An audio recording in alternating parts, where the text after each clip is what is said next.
জি ফরম্যাটে কনভার্ট করার সিস্টেমটা দেখাচ্ছি। আমরা যখন কোনো ছবি হোয়াটসঅ্যাপ থেকে ডাউনলোড করি, যেমন এই ছবিটাকে আমরা যদি ডাউনলোড করি, এটা আমরা ডাউনলোড করলাম, করার পরে দেখব যে এই ছবিটা এখানে JPEG file extension JPEG show করছে। ফাইলের নাম আসবে এবং পাশে জেপিইজি শো করবে। তো এটাকে আমরা খুব সহজেই রিনেম করে আমরা ফরম্যাটটা চেঞ্জ করতে পারবো। জেপিইজি থেকে জেপিজি করতে পারবো।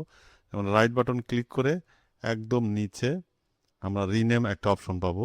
এখানে গিয়ে জাস্ট ফাইলের নাম যদি আমরা চেঞ্জ করতে চাই আমরা চেঞ্জ করে দিব, এবং সাথে এই যে ইটা আমরা কেটে দিয়ে ইন্টার ক্লিক করব, একটা পপ আপ আসবে, এখানে আমরা ইয়েস করব। তাহলে এটার কিন্তু ফরম্যাটটা চেঞ্জ হয়ে যাবে। তো অনেকের এই ফাইল এক্সটেনশনটা শো করে না, সেক্ষেত্রে আমাদের এখানে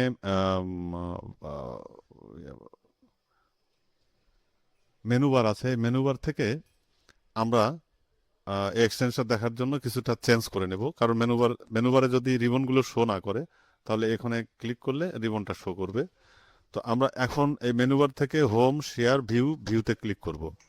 ভিউতে ক্লিক করলে এখানে দেখব শো হাইডে এই ফাইল নেম এক্সটেনশনস, এটা যদি ক্লিক করা না থাকে, টিক দেওয়া না থাকে, তাহলে কিন্তু দেখেন এখানে এক্সটেনশনটা শো করবে না।